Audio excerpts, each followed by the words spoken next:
Everyone can get rich. That's according to Robert T. Kiyosaki, who spent the last 2.5 decades spreading this message through his rich dad character. But why, then, are so many people still struggling financially? Rich Dad's answer? They're trapped in thinking patterns that prevent them from making money.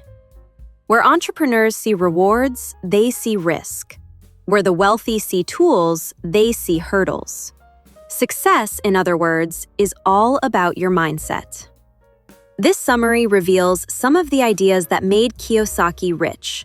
You'll discover how applying them may help you meet your financial goals. You'll also learn why you have to kiss a lot of frogs before finding a handsome prince, how to generate an income without spending your own money, and why a problematic property might just be the best investment you'll ever make.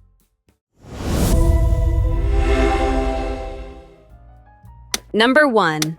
Leverage is power. How do you transform small amounts of money into large amounts? This statement puzzled Robert Kiyosaki in the mid-1970s. 20 years later, he was a millionaire looking forward to early retirement. He had found the solution. So, how did he do it? In a word, leverage, or doing more with less. This concept refers to a lever, a tool that uses a beam and pivot to harness the laws of physics, moving heavy objects with minimal force. Leverage isn't just about heavy lifting, though. It's one of the principles governing the world. Let's take a look at the animal kingdom, for example. Humans aren't nearly as fast as cheetahs or as strong as bears. Unlike birds and fish, we can't fly or survive underwater. And yet we dominate the earth. That's leverage. Cheetahs, bears, birds, and fish use the advantages nature has given them, but they don't multiply them like humans do. On the other hand, we leverage our greatest gift, the mind, to do things our bodies can't. We've built tools, like levers to move boulders, or vehicles to move quickly on dry land, in the sky, and even underwater. The history of innovation is a series of technological leaps that have given our species greater leverage over the natural world.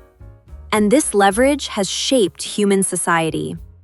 Around 5,000 years ago, sea merchants realized that attaching large sheets of woven flax to a pole and crossbeam allowed them to harness the wind. The wind's force propelled their boats. Suddenly, they could do more with less. Sailing was easier and more efficient than relying on a crew of oarsmen. It was also more powerful. Vessels were now able to carry more cargo further than ever before. The merchants and statesmen who embraced this new technology prospered and built powerful empires. More recent breakthroughs follow the same pattern. Today, entire fleets of container ships can be dispatched to any port in the world at the click of a button. Entrepreneurs who recognized how to harness the internet early on to make this possible are among the richest people to have ever lived. These lessons aren't about technology, though. They're about the ideas and strategies that will give you financial leverage to do more with your money. Number 2. The risk-reward ratio helps you put risk into perspective. How you see the world shapes how you act in the world. In other words, reality is partly constructed within your own mind, arming you with a unique perspective. Think of a concept like risk. The perceived risk of a certain behavior often determines whether you engage in that behavior or not. Investing, for example, is often seen as risky, so some people don't invest. After all, the best way to avoid getting burned is to avoid playing with fire, right? What about crossing the road? That can be risky too. But how often are you affected by that perceived risk? Fixating on the risk would probably paralyze you with fear, and walking around a city's streets would become impossible. Fixating on risk alone, then, is counterproductive. That's why Rich Dad finds the risk-reward ratio much more productive. 9 out of 10 businesses fail, and yet people continue to open new businesses. That's not just down to hubris. Each entrepreneur simply has a different perspective and appetite for risk. And relying on the risk-reward ratio helps them understand what risk they're willing to take. We all know that failure is possible in any endeavor we undertake, but it's also important to look at the overall balance of failures against successes. Put simply, if every new business fails 9 out of 10 times, but the reward of a successful 10th attempt is great enough, we can afford to fail on the previous 9 attempts. Take it from one of Kiyosaki's best friends, a New York-based day trader on the stock market. His strategy is built around this ratio. He'll never spend more than 1/10 of his assets to play the market. So if he has $200,000, he'll put $20,000 aside. This is a loss he can live with should everything go disastrously wrong. But here's where things get interesting. When day trading, Kiyosaki's friend can expect to make money on 1 out of every 20 trades. Because of these odds, he only risks 1/20th of his trading fund for each transaction, which amounts to $1,000 per trade. Even if he loses 19 times, which rarely happens, he can still expect to make his money back on the final trade. Since each market move usually makes double or more on his original $20,000 investment, the reward of this behavior easily outweighs the risk. Number 3, your debt and wealth ratios can help you track your financial health over time. It's the poor worker who blames her tools, but a person who uses poor tools also achieves poor results. Kiyosaki discovered this rich dad wisdom when he was a young man. It has stayed with him ever since. You see, concepts are the tools of the brain. When you use them correctly, they can help you see things your eyes can't. In the previous lesson, we assessed the risk-reward ratio. Here, we'll discover the concepts that can help you track your wealth, which is the key to your financial leverage. Understanding how you're using positive debt, available assets, and income to support your goal to become rich is the first step toward a successful retirement. To keep track of the positive debt versus available assets being used as currency, we look to the debt-to-equity ratio. Here's how it works. Say you have $100,000 in positive debts and $20,000 in equities, like shares. Divide the former number by the latter, so in this case, 100,000 divided by 20,000, and you get a debt-to-equity ratio of 5. That figure doesn't tell you much right away, but it's a handy yardstick to measure your financial health over time. If your ratio goes up to 10, for example, you'll know there's a problem. Your debt might have doubled while your equity remained constant. Or perhaps your debt remained the same while your equity was halved. In either case, this jump is an alarm bell telling you to reassess your finances and steer them back on track. A movement in the other direction, by contrast, is an indicator of progress. Then there's the wealth ratio, which helps you measure your passive and portfolio income against your expenses. Here, divide your indirect income by your total expenses. Say you receive $800 from stocks, shares, or rental income each month, and your monthly expenses add up to $4,000. This gives you a wealth ratio of 0.2, meaning your income from sources other than your job cover 20% of your expenses. This indicator tells you how close you are to being able to make bold financial moves, like retiring early or taking on a more rewarding job that pays less. When your ratio gets to 1, that means you'll break even. Any number over 1 means you'll be making money, even after covering all expenses. Number 4, simple good habits go a long way. Dozens of books about how to get rich are published every year, but it's often hard to say which authors get it right and which don't. A lot of times, readers are told to take steps that are difficult to put into practice, and so they never get around to testing these ideas. Rich Dad has a more viable approach. Rather than starting with complex models and strategies, concentrate on low-hanging fruit by adopting simple, good habits. If some habits make you rich and others make you poor, it stands to reason that you should cultivate the former and avoid the latter. And the upside is, these habits are easy to start and will improve your financial position. Let's take a look at 2 of the habits Kiyosaki credits with transforming his fortunes. First up is learning, which is one of the most crucial habits you'll ever pick up. We live in a dynamic and fluid information age. This differs from the 20th century, which was an industrial age. It used to be that most people learned a set number of skills and then spent their working lives applying this know-how. Today, by contrast, we need to keep learning. Change is constant and inevitable. What worked yesterday won't necessarily work tomorrow. That makes our greatest asset the information in our heads. Put differently, what really matters is staying one step ahead of the pack and seeing what others can't. Whether you're reading books, attending seminars, or just chatting with people in different industries, the key is to stay curious and make sure you're learning something new every day.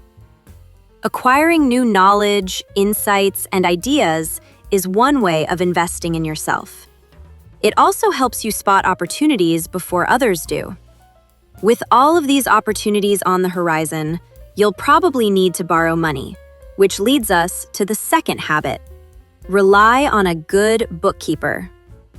Most people don't qualify for loans because they have poor financial records. Ultimately, few people will trust you to manage their money if you can't prove that you're able to manage your own. A bookkeeper's job is to create professional records showing that you're keeping your income, expenses, assets, and liabilities in order. This helps increase your financial leverage, giving you access to new resources like positive debt. Number 5, using debt to buy assets can give you an infinite return. Wait a minute, debt is a form of leverage? This claim might sound counterintuitive. After all, most people spend a great deal of time and energy trying to get out of debt. But, used in the right way, debt is a useful tool that can make you richer. It all depends on whether you're getting into good or bad debt. So, what's the difference? In a nutshell, good debt generates income, while bad debt eats away at existing income. In the first case, debt is working for you. In the second, you're working for it. Many people borrow money to acquire liabilities, things that cost them more money. They use credit cards to finance expensive holidays and take out loans to buy cars. Servicing this debt takes a hefty chunk out of their paychecks. But debt can also be used to buy assets, things that create an income. One of the best assets to buy with debt is real estate. This could either be property you're planning to resell or a place you can rent out. Let's look at the first real estate deal that Kiyosaki financed with debt to see how it works. In 1974, Kiyosaki found a small beachfront condo in Hawaii which was being sold for $18,000. Back then, he was broke, so he borrowed the cash. His bank gave him a $16,000 loan, and he used a credit card to cover the $2,000 down payment. After acquiring the property, he rented it out. The amount didn't just cover Kiyosaki's loan and credit card repayments, interest, and expenditures, though. It also generated a monthly income of $25, the equivalent of $130 today. Now, that isn't exactly a king's ransom, but the principle is important. Remember, Kiyosaki hadn't spent a dime of his own money, yet he was still generating an income after covering all his expenses, including the loan. In finance, this is called an infinite return. We might as well just call it free money. The lesson here is simple. If you borrow in the right way, you can use other people's money to make yourself richer. In practice, that usually means investing in income-generating real estate, which is the topic we'll look at next. Number 6. If you want to find the right property, you have to look at a lot of duds. How do you find a great deal for a real estate investment? It's simple. Train yourself to spot what others miss. Don't worry, that's not as daunting a task as it might sound. Although it has its quirks and unique bureaucratic hurdles, real estate isn't all that different from other things you buy. Just like finding the best possible deal on a holiday, an appliance, or a pair of sneakers, you have to look around and compare offers before taking the plunge. So, if you want to understand the real estate market, you have to view a lot of properties. Rich Dad recommends the 100, 10, 3, 1 method to assess any potential investments. That means looking at 100 properties, making an offer on 10 of them, having 3 sellers agree to your offer, and, finally, buying one of them. The 100, 10, 3, 1 method doesn't just teach you about how the market works. It's also a fail-safe way to steer clear of making painful mistakes. Take it from one of Kiyosaki's friends, a lawyer who decided to invest in real estate without using the method. She bought a beachfront condo near San Diego after looking at only 2 units, both of which were in the same complex. 2 years later, she was losing over $450 a month. The Homeowners Association had raised its maintenance fees, and it turned out she couldn't charge as much rent as she had originally hoped. Even worse, selling wasn't an option, since she bought the condo for $25,000 more than anyone was willing to offer. She would have been able to avoid all of this if she had simply taken the time to research the local market. The moral of this story, according to Rich Dad? You have to kiss a lot of frogs before you find a handsome prince. A lot of folks don't spend enough time comparing potential investments. Instead, they act on impulse, hot tips, or hearsay.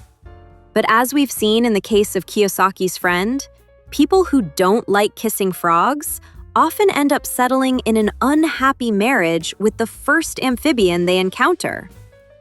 Number 7. Problems can be opportunities. Every fisherman has a story about the one that got away. Real estate investors, on the other hand, have a story about nabbing the perfect property that everyone else overlooked. Robert Kiyosaki and his wife Kim are no different. For them, it was a small mountain cabin they found while on vacation in Pennsylvania. The Kiyosakis are no strangers to putting the 100, 10, 3, 1 method into action while on holiday.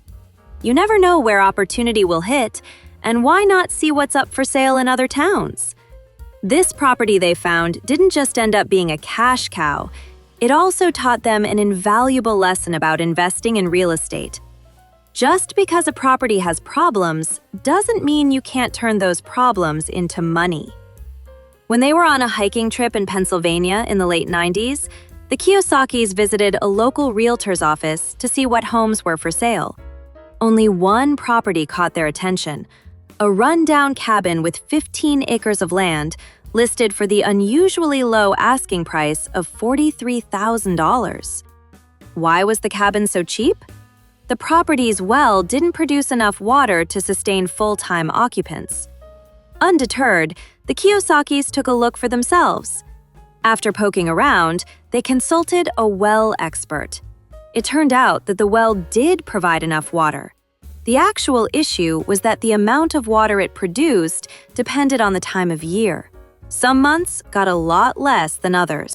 There was an easy fix for that, installing 3,000-gallon holding tanks to store surplus water for leaner months. Keeping this knowledge to themselves, the couple offered $24,000. The owner, who had been trying to sell the cabin for years, accepted. After closing the deal, Kiyosaki returned to the property with the well expert. The 2 holding tanks ended up costing him a mere $5,000.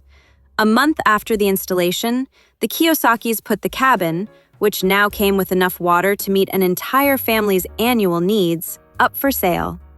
It was snapped up within weeks by a young couple who were delighted to find their dream home in the mountains. Final price? $66,000. That's a $37,000 profit. It's a lesson the Kiyosakis have never forgotten. With a little patience and creative thinking, problem properties can reward investors with huge returns. Conclusion. Leverage makes the world go round, so it's not surprising that it also helps explain how successful entrepreneurs make their money. Some entrepreneurs leverage ideas, like the risk-reward ratio, a cognitive tool that illuminates the true risk of an investment. Others leverage credit. Despite its bad rap, debt can actually help you make money if you spend it on the right things. Take it from Robert Kiyosaki, who made his fortune by using other people's cash to buy income-generating assets like real estate. Okay, that's it for this summary. We hope you enjoyed it. If you like this summary, smash that like button, and if you love this summary, share with others. Subscribe for more upcoming summaries. Thank you. See you in the next book summary.